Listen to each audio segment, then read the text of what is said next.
Olá, povo de Deus! Estamos iniciando mais uma manhã com Deus, um modo de nos fazer conscientes da presença de Deus em nossa vida. Bom dia, Lídia. Esta é a manhã com Deus, porque Ele é o nosso Deus e nós, o povo do seu pasto, o povo que Ele pastoreia.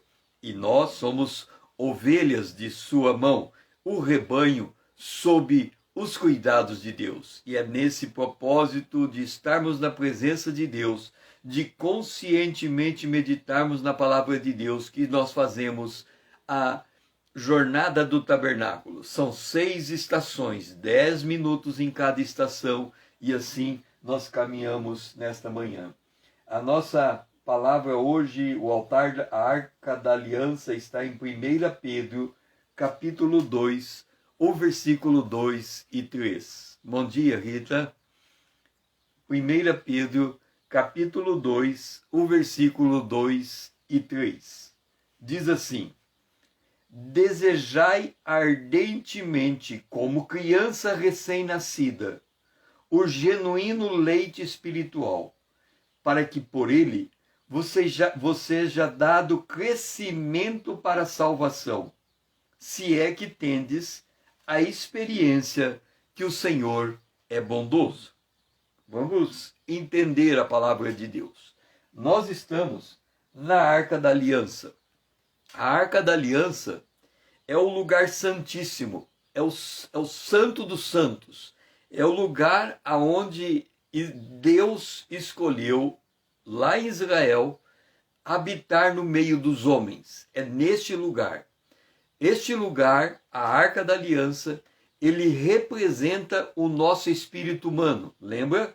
Nós já estamos salvos, o espírito humano já está pronto para o arrebatamento, nós estamos sendo salvos, a alma tem que se voltar para o Espírito de Deus e andar liderada pelo Espírito de Deus, e nós vamos ser salvos. O nosso corpo não tem jeito, ele continua corruptível e ele precisa ser transformado em um corpo glorificado. Então, enquanto nós estivermos na terra, o nosso corpo pode se tornar uma fonte de problema se nós não disciplinarmos o nosso corpo. Ora, o apóstolo Pedro, ele vem e diz que nós devemos ser como criança recém-nascida.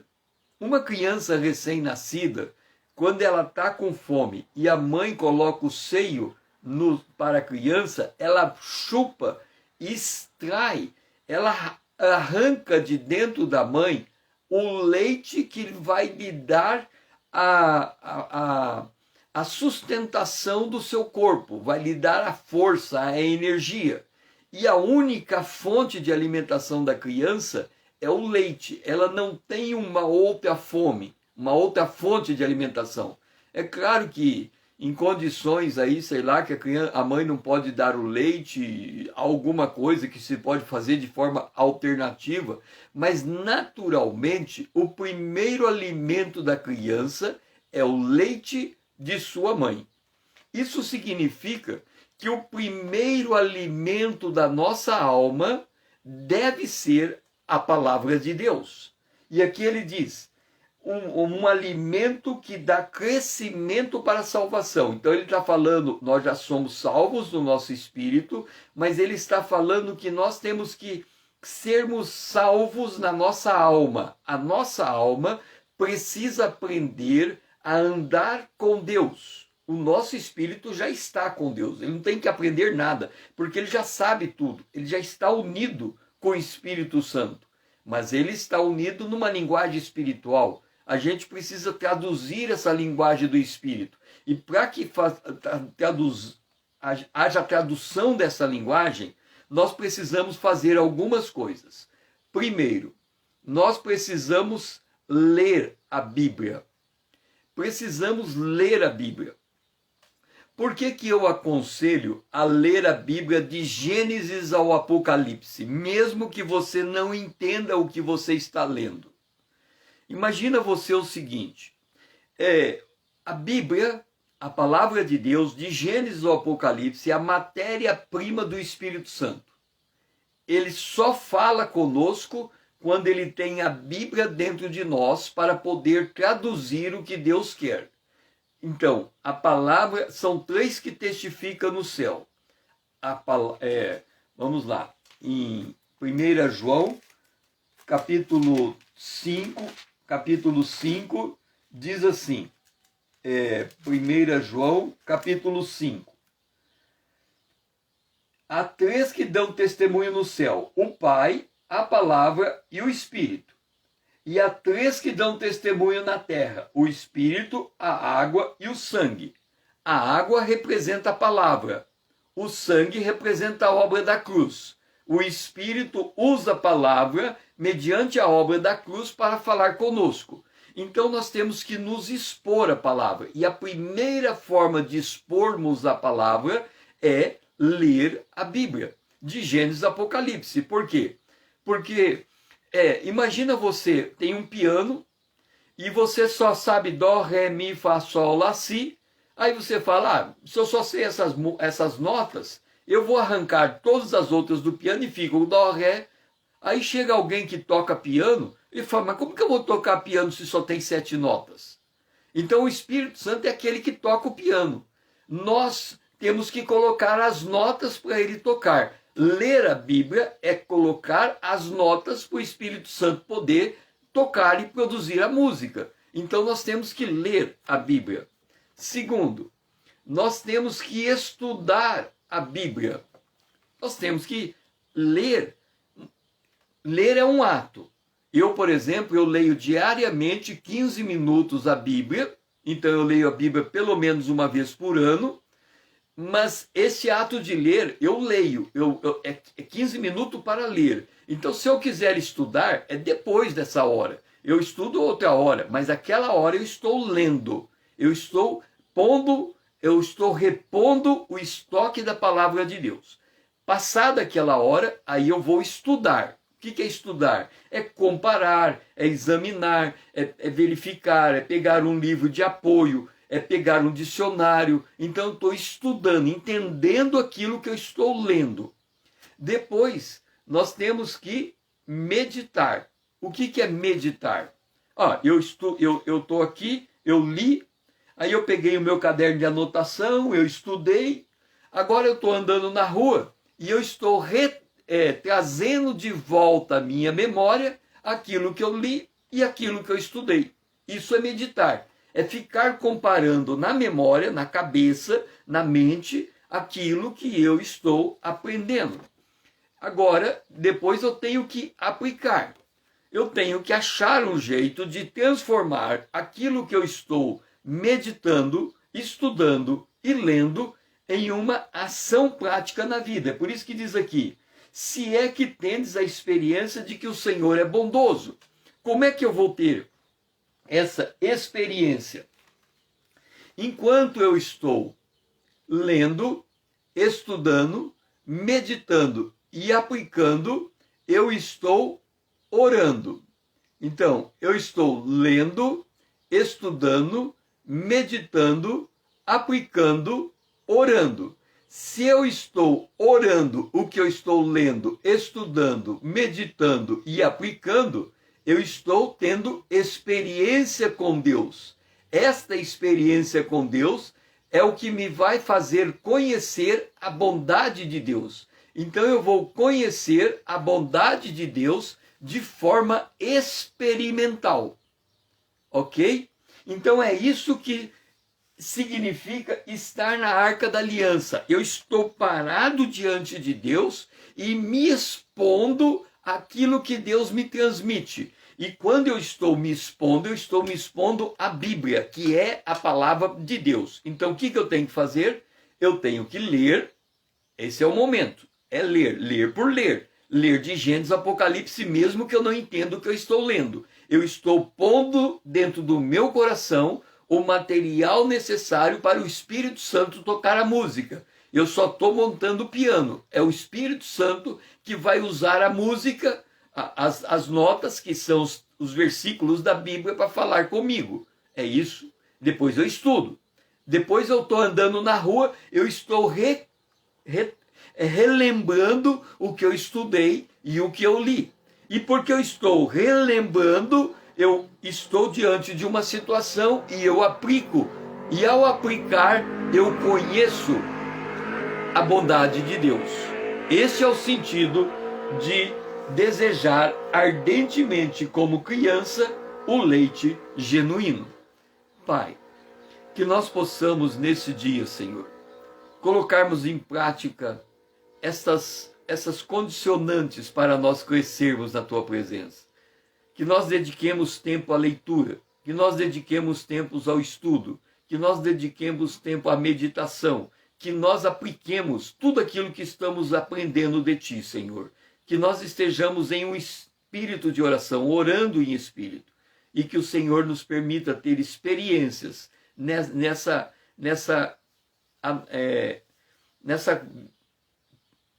nesse envolvimento com a Tua palavra. Esta é a nossa oração, em nome de Jesus. Amém. Vamos agora para o altar de ouro. O altar de ouro está em 1 Pedro, capítulo 2, o verso 4 e o verso 5. Chegando-vos para ele a pedra que vive, rejeitada sim pelos homens, mas para com Deus eleita e preciosa. Também vós mesmos, como pedras que vivem, sois edificado casa espiritual, para serdes sacerdócio santo, a fim de oferecerdes sacrifícios espirituais agradáveis a Deus, por intermédio de Jesus Cristo. Quanta riqueza em tudo isso que nós lemos. Jesus é uma pedra que vive. Ele é uma pedra, ele é uma rocha, ele é firme, ele é sólido, ele é seguro, ele é verdadeiro, ele é imutável. Esta ideia dele ser uma pedra, ele é imutável, ele não muda de forma, ele não muda de aparência, ele não muda de condição, ele é aquilo que ele é. Mas ele é aquilo que ele quer e vive. Ele não é um ser estático, um ser parado, uma imagem que não se movimenta, porque aquilo que é uma imagem, por que a gente não deve adorar uma imagem? Porque uma imagem é uma coisa estática, parada, morta. Mas se eu olho para a imagem, aquilo que eu olho me transforma igual. Então a imagem tem olho e não vê, eu então tenho olho e não vejo. A imagem tem ouvido e não ouve, então eu tenho ouvido e não ouço. A imagem tem boca e não fala, então eu tenho boca e não falo. Então, quando eu me coloco diante de uma imagem, eu me torno semelhante a ela. E o que é ser semelhante a ela? Aquilo que ela é. Ela é parada e ela é morta.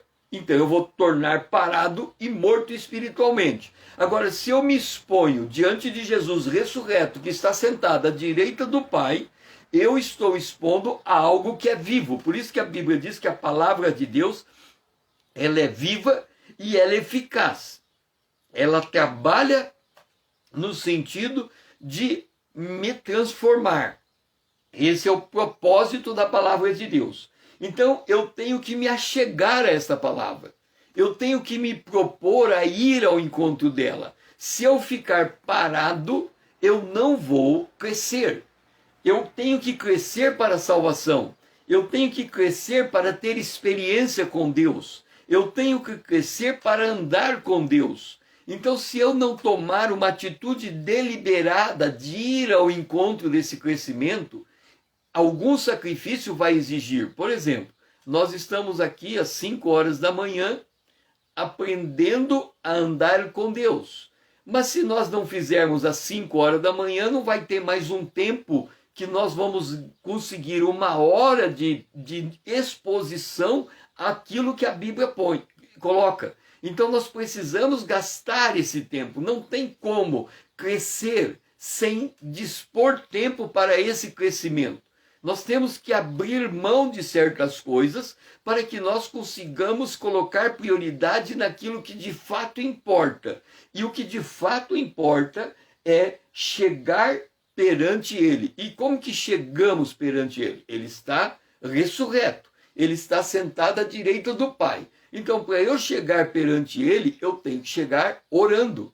Eu tenho que me posicionar, eu tenho, ó Senhor, estou aqui, ó, eu estou aqui na tua presença, eu tenho que me manifestar, eu tenho que declarar que eu estou diante dele. É por isso que eu tenho que ter essa expectativa de oração. Não há como ter intimidade com Deus se eu não falar com Deus. É por isso que eu coloquei aqui que nós temos que ler, estudar, meditar e aplicar. Agora, observa, eu leio, eu me foco na leitura. Eu estudo, eu me foco no estudo. Eu tomo a iniciativa de meditar. Eu aplico. Ora, se eu fizer todas essas coisas, obviamente é eu que estou fazendo. Agora, se eu faço essas coisas orando, então eu não estou fazendo sozinho. Eu estou fazendo consciente que Deus está interagindo comigo naquilo que eu estou fazendo. Então não é a leitura da Bíblia é uma leitura assistida. Alguém disse assim, a Bíblia é o único livro que você adquire e que quando você lê, o autor do livro está junto com você. Eu sei que a Bíblia foi escrita por mais de 40 homens, mas quando eu leio a Bíblia, eu não vejo 40 homens escrevendo a Bíblia. Eu vejo o Espírito Santo inspirando homens e colocando a palavra em forma que eu posso ler. Então, os 40 homens que escreveram já morreram. Eles não estão aqui para me ensinar o que eles escreveram. Mas o Espírito Santo que os inspirou é o mesmo Espírito Santo que me assiste e que me orienta. Mas ele vai me orientar se eu estiver dentro do Espírito da Bíblia.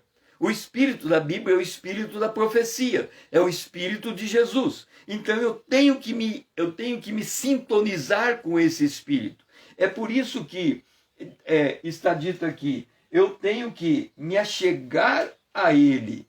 E ao me achegar a ele, eu tenho que me ver como ele é. Se ele é pedra que vive, eu também sou pedra que vive. E se eu sou pedra que vive, eu sou edificado casa espiritual para um propósito, para eu exercer um sacerdócio santo, para eu oferecer sacrifício espiritual agradável a Deus. O sacrifício espiritual é aquilo que sai da minha boca em confissão. É aquilo que sai da minha boca em comportamento. É aquilo que sai da minha boca em atitude. É por isso que quando nós estamos falando em experimentar, como está dito ali, já que tendes a experiência que o Senhor é bondoso, esta experiência, ela deve nos fazer moldar a semelhança e a imagem de Jesus Cristo. Então, o que significa? Duas coisas. Eu vou ler a Bíblia, estudar, meditar e procurar aplicar. Mas eu vou fazer isto orando, conversando com Deus, buscando entender a parte de Deus. Senhor, me explica a tua palavra. Me ensina o sentido dela, abre o meu entendimento. Eu estou lendo de forma assistida, então, Senhor, me assiste na minha leitura. Eu estou lendo diante daquele que vive. Deus é Deus que vive, então eu não estou lendo sozinho eu com Deus. Como é que eu faço isso? Tipo assim, eu louvo a Deus porque eu vou na livraria e compro um livro, mas eu já percebi, muitas vezes, quando eu estou estudando um texto bíblico, eu encontro um livro que me dá luz àquele texto, naquele momento em que eu estou lendo aquele texto. Se eu não tivesse acessado aquele livro, dificilmente eu teria compreendido aquele texto. Então eu vejo que a bondade de Deus, quando eu pego um texto, eu leio aquele texto, um livro, e eu leio a Bíblia e falo, Senhor, que coincidência, este livro está lançando luz a esse texto que eu estou lendo. Então é nesse sentido que eu estou andando com Deus em oração. Eu estou reconhecendo que Ele está usando de outros recursos para trazer, aumentar a minha iluminação, o meu entendimento, para que eu possa experimentar mais de Deus. Pai, nós glorificamos a Ti, Senhor, porque nós nos aproximamos da Bíblia para ler, estudar, meditar e aplicar. Mas também nos aproximamos do Senhor que vive, porque o Senhor escreveu a Bíblia para nós e o Senhor está vivo dentro de nós. Então, nessa interação entre a palavra de Deus que é viva e eficaz, entre a tua presença que também é viva e eficaz, eu possa interagir e adquirir experiências com o Senhor, experiências palpáveis, experiências concretas, experiências que demonstram a tua bondade e a tua misericórdia. Eu glorifico a Ti, em nome de Jesus, o Teu Filho amado a quem nós amamos. Amém. Vamos para a nossa terceira estação. Chegou a hora do nosso café da manhã. E o nosso café da manhã é o versículo de número 6. Pois, 1 Pedro 2,6. Pois isto está na Escritura: eis que põe em Sião uma pedra angular, eleita e preciosa, e quem nela crer não será, de modo algum, envergonhado. Primeiro vamos entender aqui a palavra não será envergonhado. Não ser envergonhado não é a mesma coisa de que nunca passar vergonha. Não ser envergonhado não é a mesma coisa de nunca passar vergonha.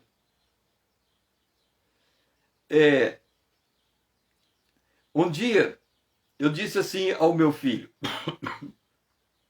se eu for no mercado com você e você fizer um comportamento que me faça passar vergonha, tipo assim, ele era pequeno, né? Então, se eu chegar no mercado e você chegar lá e começar a gritar e chorar porque você quer comprar alguma coisa, eu vou passar vergonha.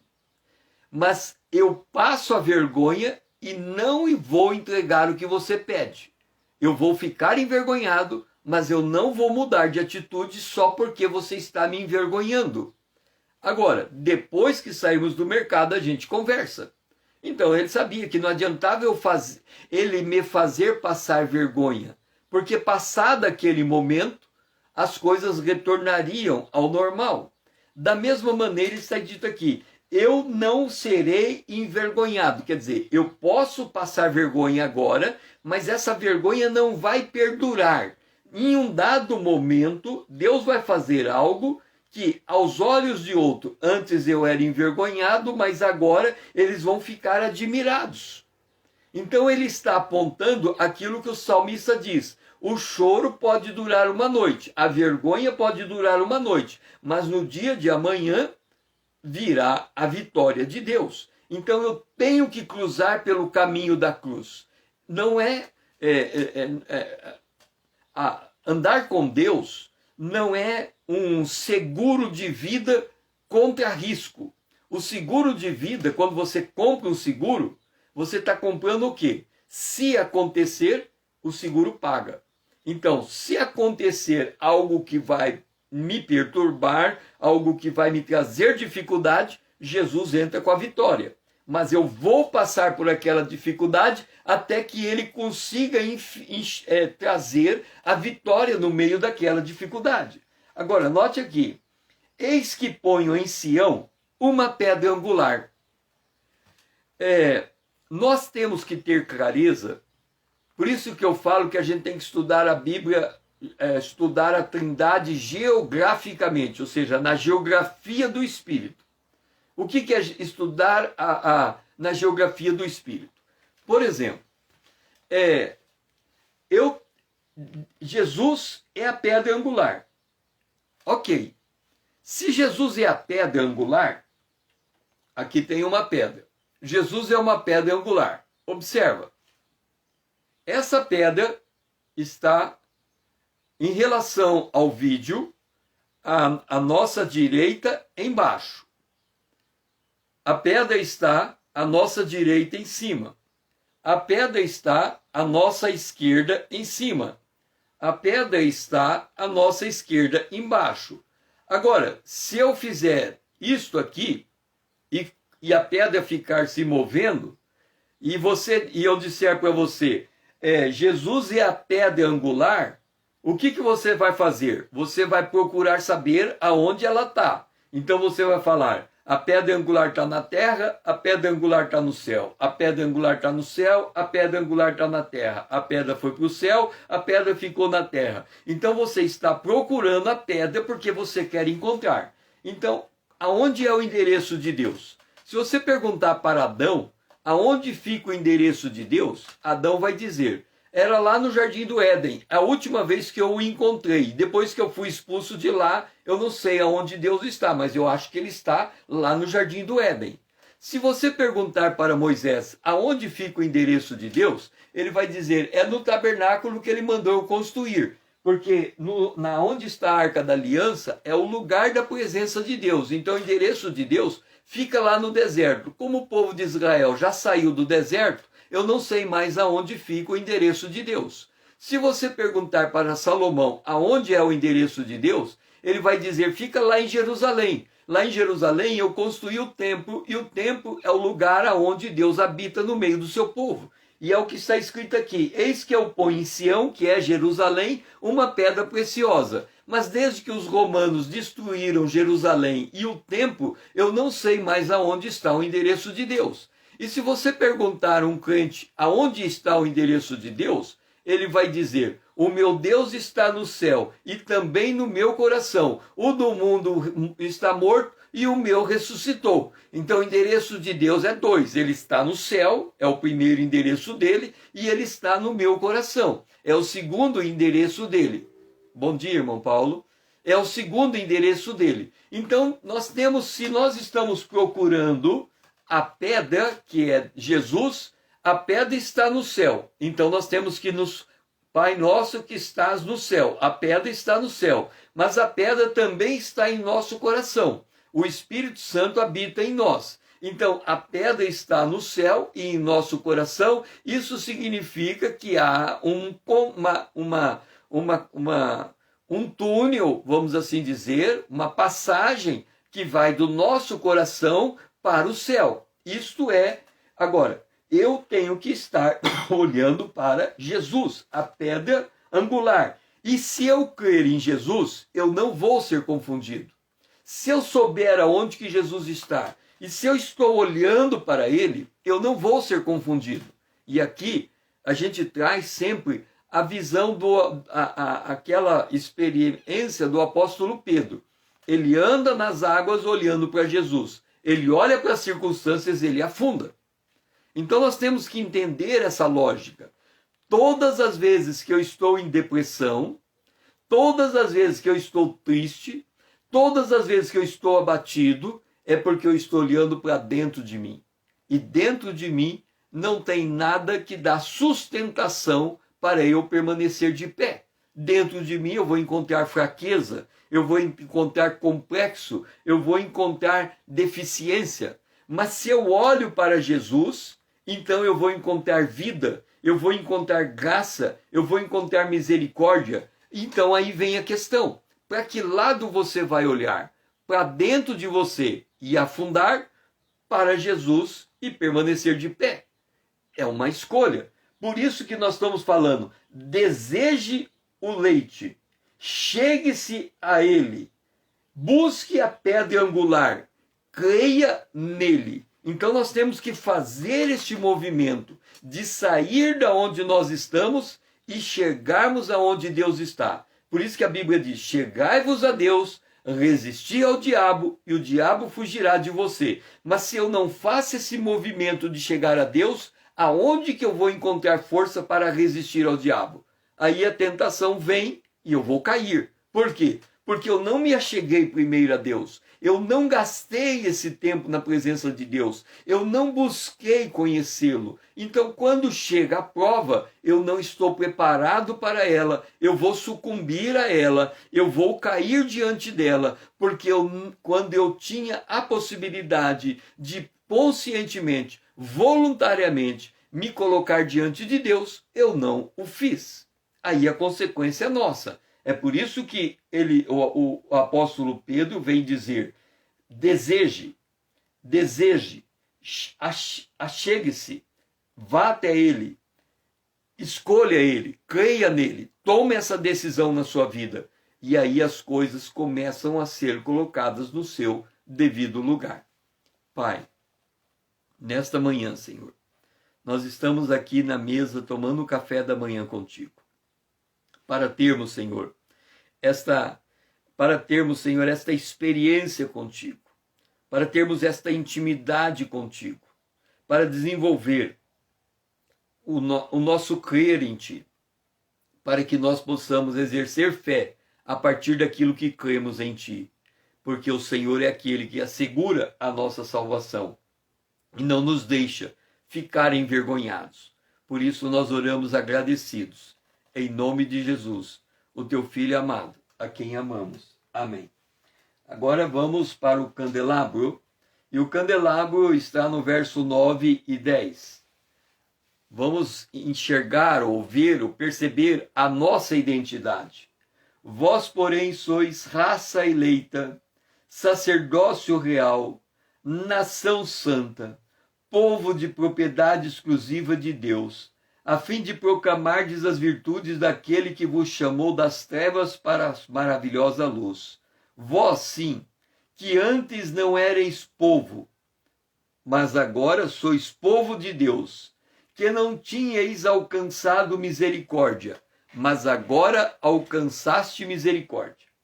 Vamos fazer a conexão. Quando Pedro, ele diz assim: nós não éramos povo e agora somos povo de Deus. Lá atrás ele disse: se é que tendes a experiência que o Senhor é bondoso. Qual é a nossa primeira experiência da bondade de Deus? É a nossa salvação no Espírito.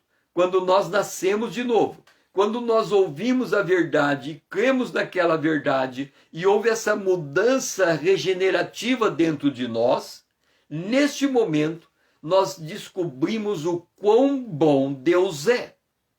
E é uma bondade que nós percebemos essa bondade em contraposição à nossa antiga natureza. Jesus disse que quem foi muito perdoado, muito amou. Quem pouco é perdoado, pouco ama. O que significa isso? A maior dificuldade da vida cristã é o dia do nascimento. O dia do nascimento espiritual. Por quê? Porque quem nasce espiritualmente sem ter passado por uma evangelização, ou seja, sem que lhe fosse explicado o evangelho completo, ele nasce espiritualmente igualzinho àquele cego que Jesus curou e depois perguntou: o que você está vendo? Ele diz: eu estou vendo homens como árvores andando. O que significa isso? Ele nasceu espiritualmente, mas com uma deficiência de conhecimento, uma deficiência de perspectiva. Quando a gente nasce de novo, qual é o caminho do novo nascimento? Eu olho para Jesus na cruz e eu vejo que ele está morrendo e eu descubro que ele está morrendo por causa do meu pecado e dos meus pecados. Qual é a diferença entre ele morrer pelo meu pecado e morrer pelos meus pecados? O meu pecado é a minha natureza caída. Ele morreu pelo velho homem. Ele morreu para que eu possa viver a partir de uma ressurreição. Então eu digo assim: graças a Deus que eu não sou pecador.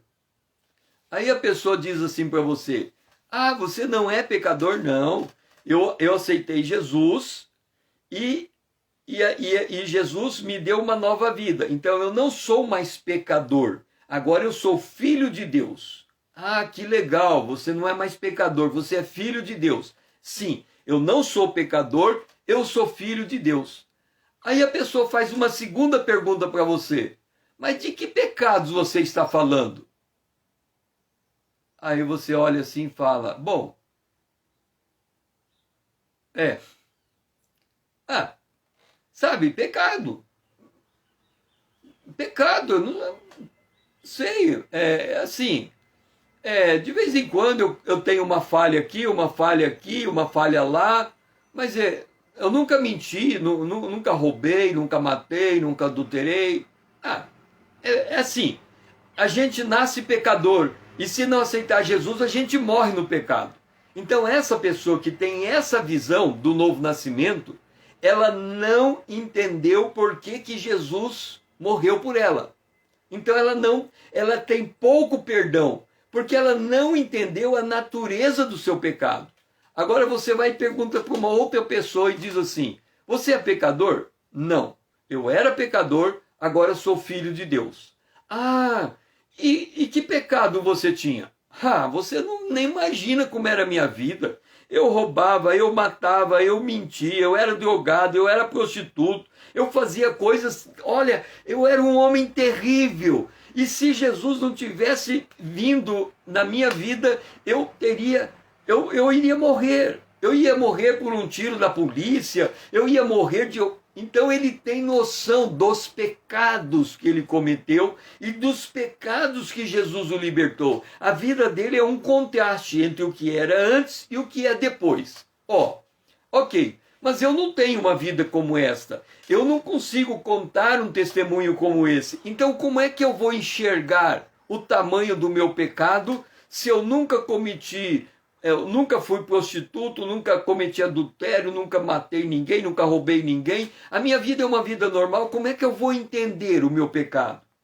O apóstolo Paulo, ele nos ensina aos Efésios, no capítulo número 2, no versículo de número 2. Ele diz assim: nós antes andávamos segundo as inclinações da carne, fazendo a vontade da carne e dos pensamentos. Significa que éramos filhos da ira. Significa que todas as vezes que eu faço a minha vontade, a vontade da minha carne, a vontade do meu pensamento, esta é a natureza em oposição à natureza divina. Eu não preciso saber que eu não roubei, não matei, não furtei. Isso aí é o pecado mais grave, mais crasso, em que a sociedade condena e eu também condeno. Agora, conhecer o pecado de uma pessoa normal, uma pessoa que não comete essas coisas graves, crassas, mas que ela vive o seu cotidiano, qual é o seu pecado? O meu pecado é a minha independência de Deus. O meu pecado é querer fazer as coisas do meu jeito sem consultar a vontade de Deus. E isso eu faço toda hora. Eu tomo uma atitude e quando eu penso, eu falo, por que eu não orei a Deus? Veja que Josué é um homem que tem profundas experiências com Deus.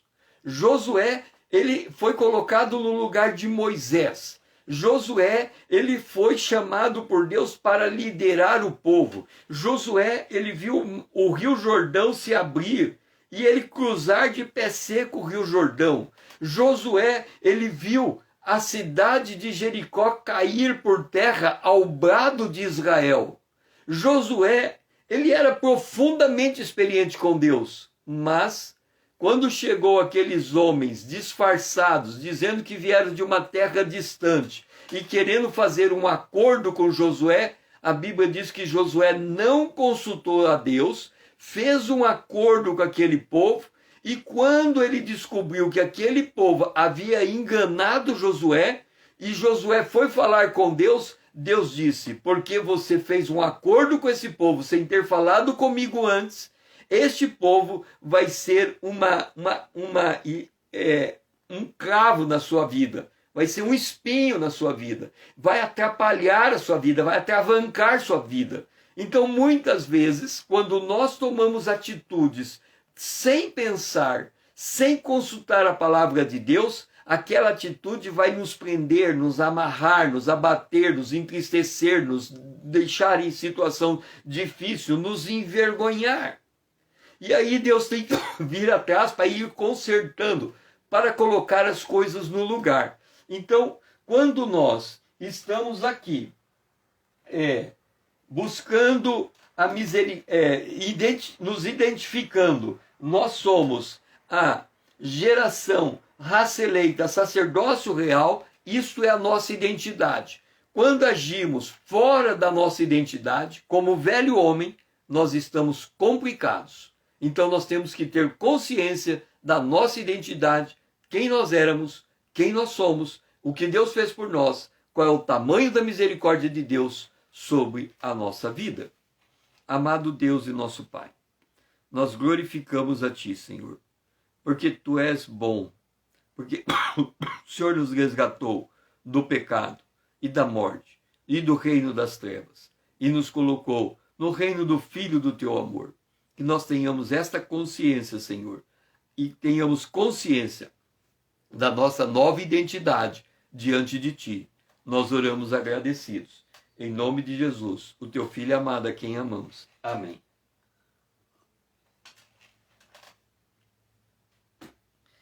A pia de cobre está no verso 7 de 1 Pedro capítulo 2. Para vós outros, portanto, os que credes, é a preciosidade, mas para os descrentes, a pedra que os construtores rejeitaram, essa veio a ser a principal pedra angular. Note que nós estamos falando de experiências com Deus. Nós já estamos salvos no nosso espírito, nós estamos sendo salvos na nossa alma e nós seremos salvos no nosso corpo. O nosso corpo vai ser glorificado. A nossa alma precisa ser transformada de glória em glória na imagem de Jesus Cristo. Agora, nós temos uma opção. Nós podemos enxergar em Jesus a pedra preciosa, portanto, os que crede, a pedra é preciosa, ou andarmos como descrentes.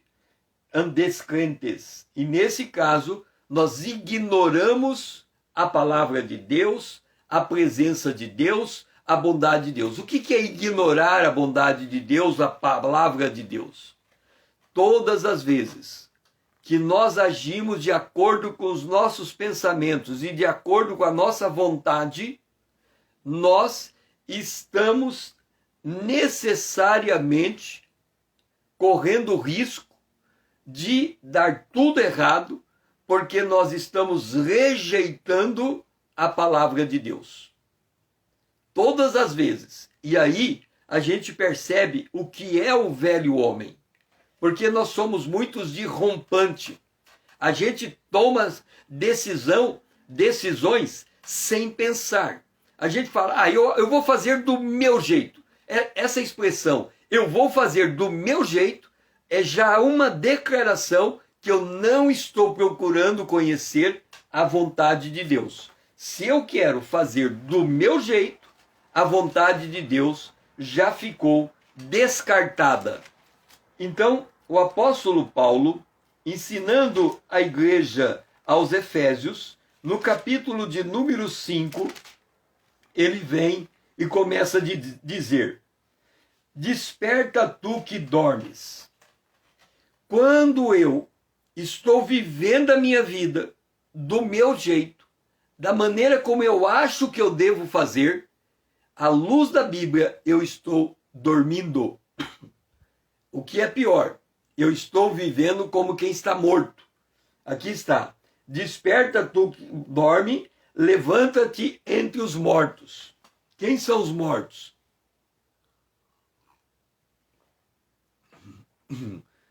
O homem natural está morto nos seus delitos e nos seus pecados.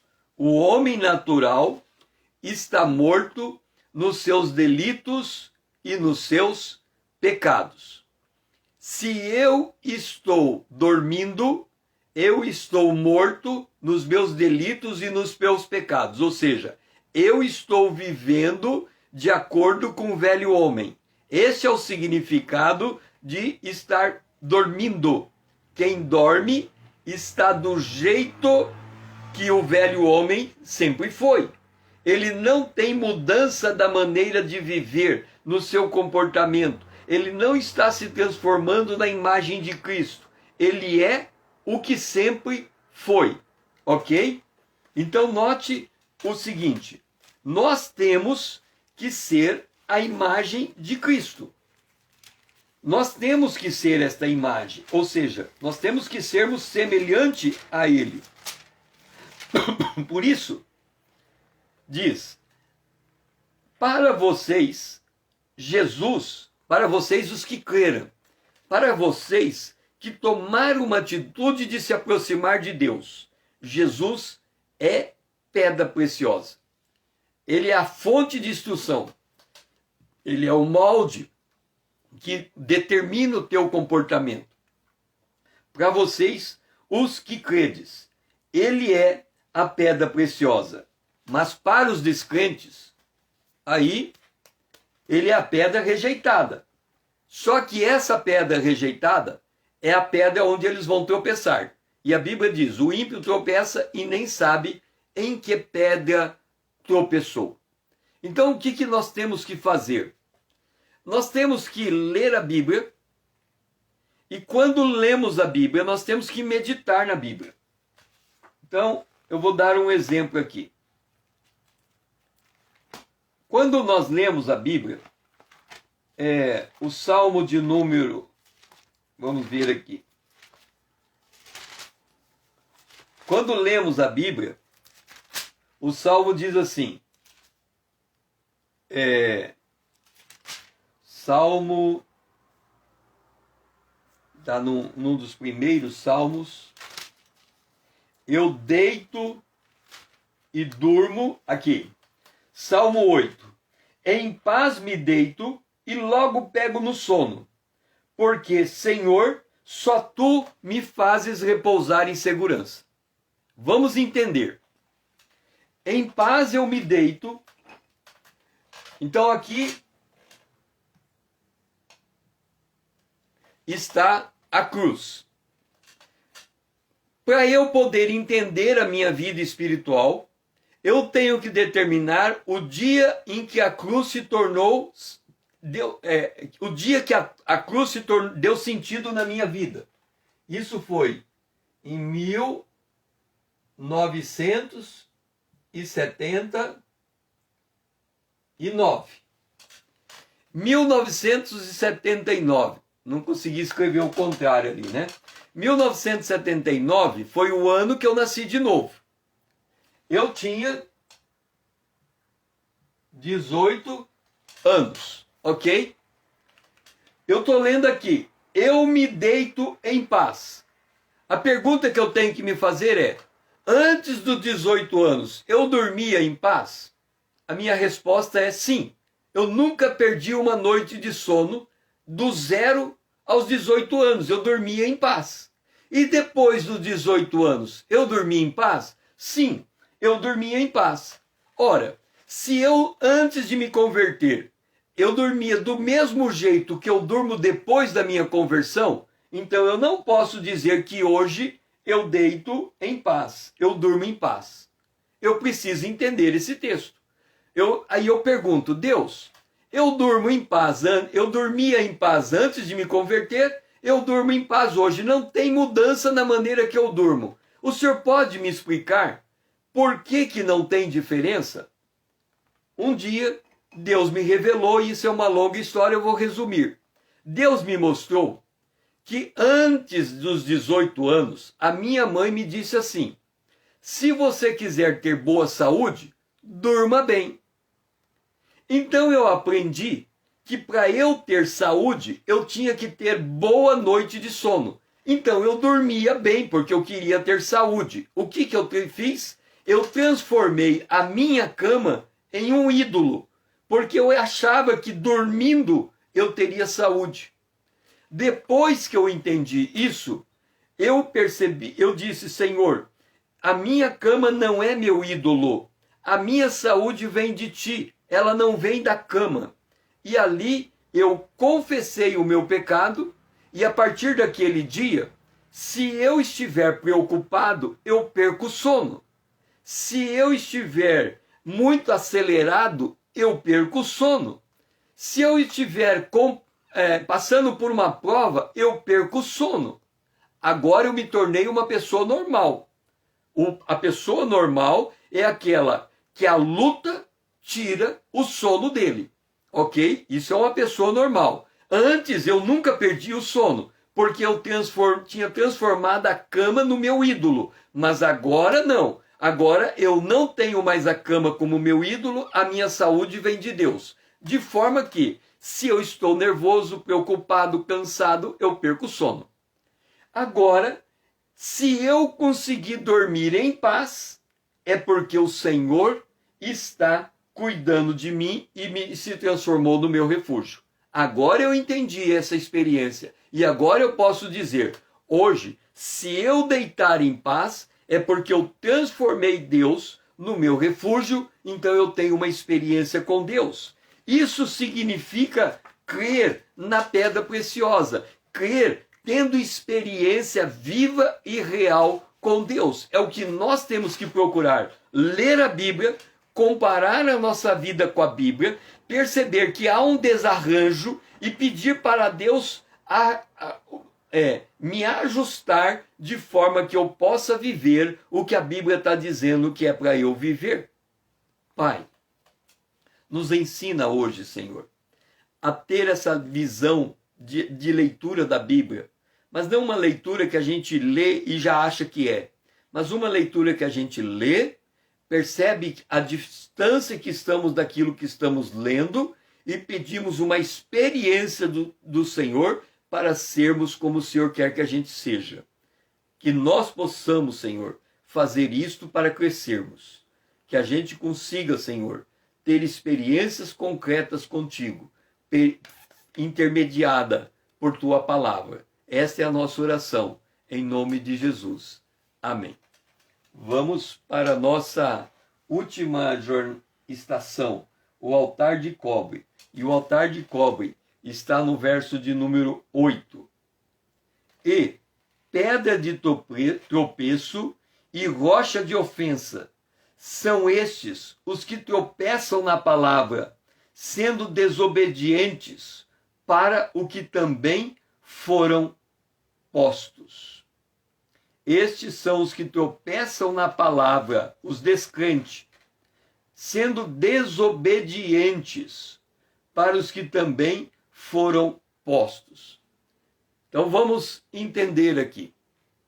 A palavra de Deus, ela pode ser uma pedra de tropeço. Quando você tropeça, você cai. O que é tropeçar e cair na palavra? É eu fazer do meu jeito, sem buscar o princípio divino para aquilo que eu estou fazendo. Então, todas as vezes que eu faço do meu jeito, sem buscar a orientação de Deus, há uma grande probabilidade que vai dar errado.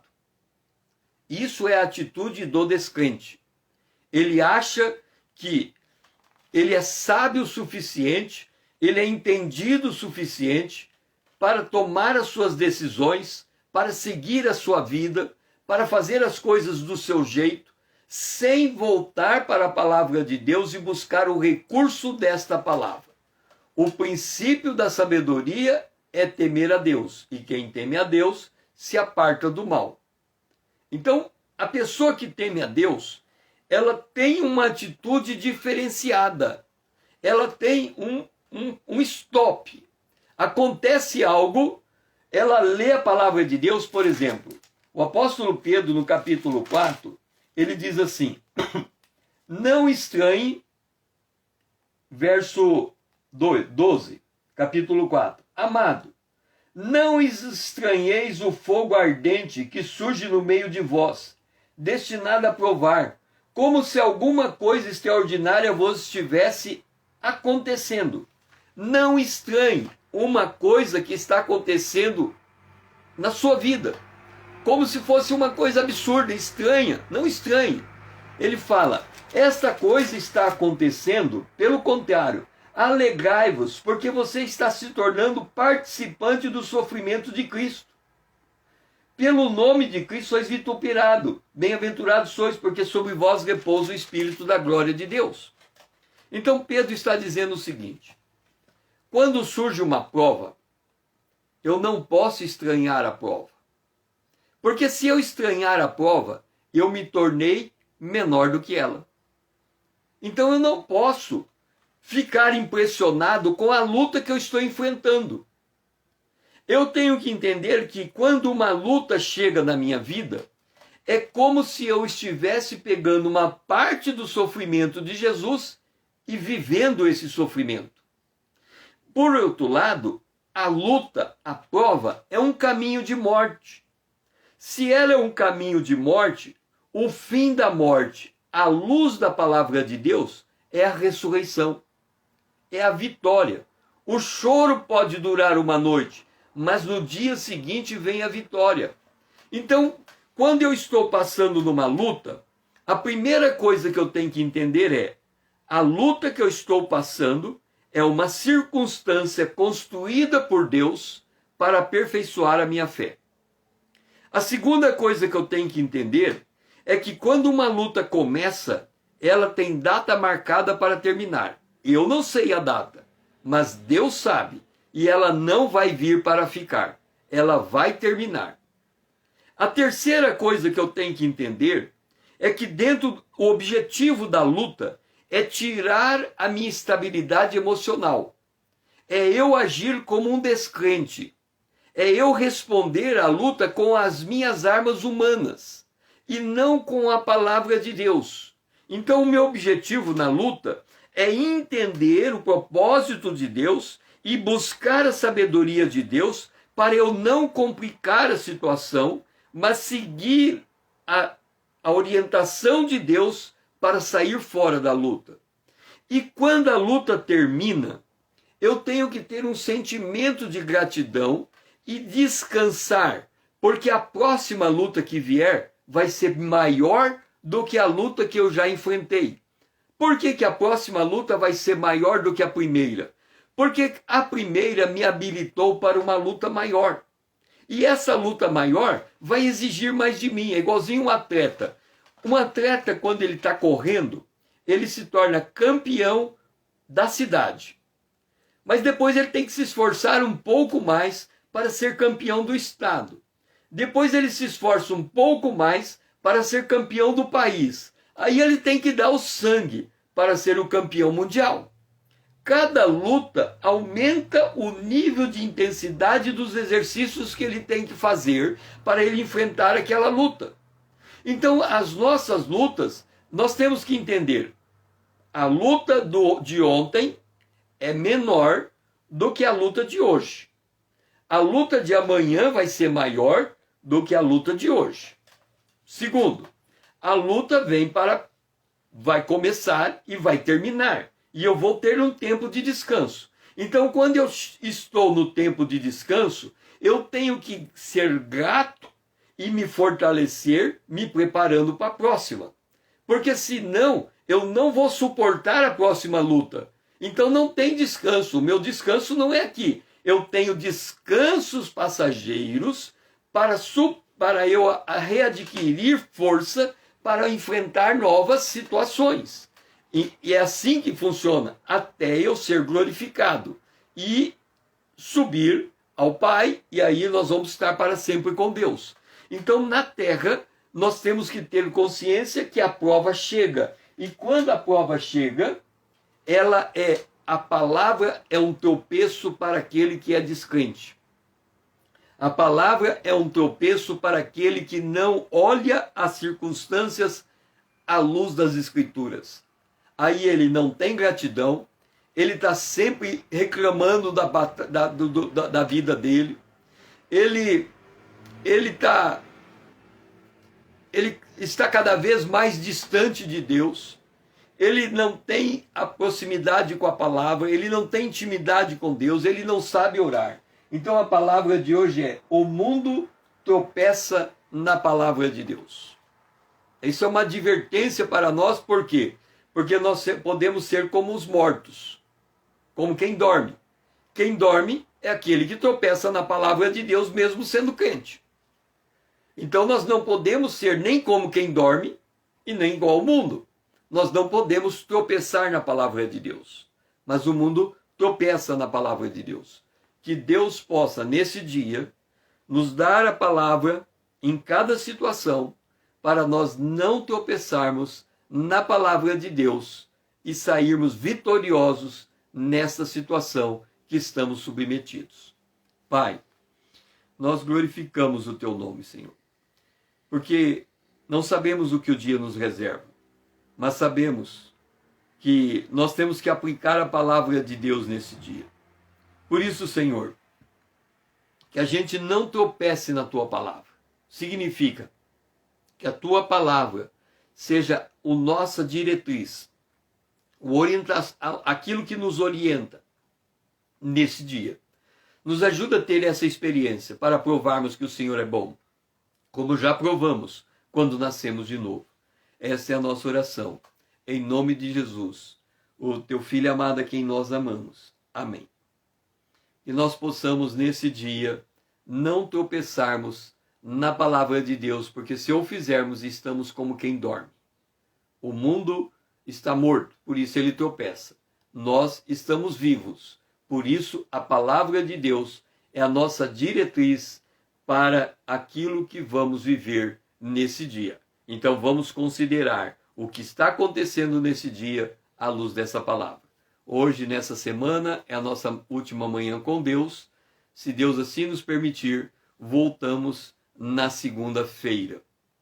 Que Deus seja louvado e que Deus nos guarde em toda a nossa jornada.